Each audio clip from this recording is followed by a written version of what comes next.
Imagine that you're forced into eternal housewifery against your will, made to live your life cooking, cleaning, and looking after idiot children. You're expected to give up your only passion, natural sciences. You're a victim of society, but that is all about to change.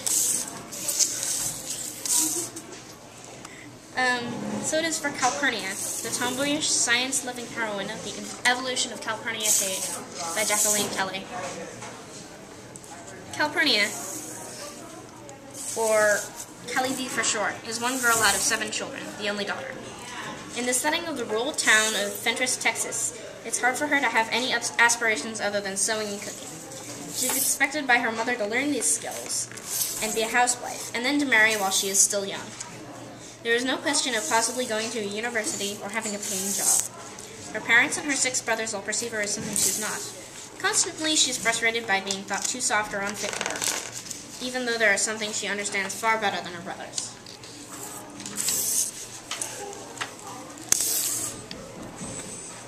I peeled back the stiff paper to reveal the word science printed in curlicues.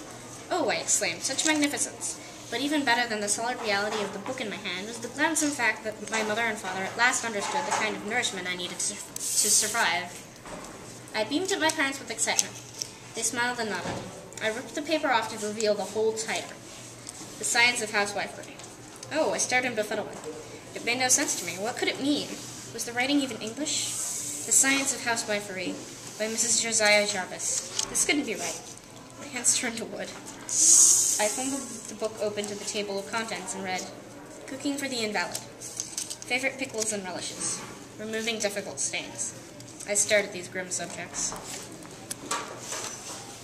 The remedy to all this meddling and frustration is her eccentric grandfather, an avid naturalist. He spends all his days in his laboratory, misplacing dried lizards and distilling liquor out of cans.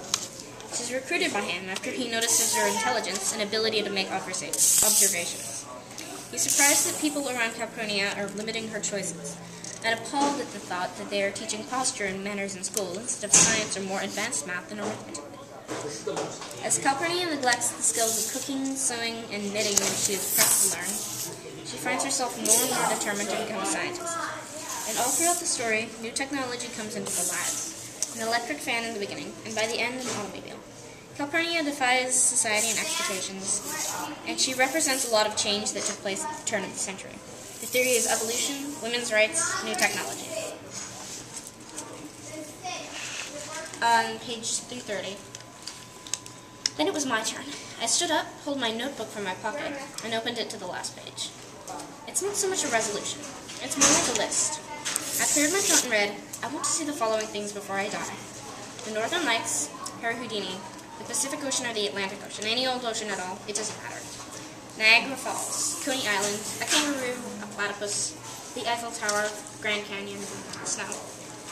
I sat down to silence. Then Harry said, very good pet, and started clapping. My other brothers joined. Mother's and father's applause was tepid. I felt vaguely melancholy.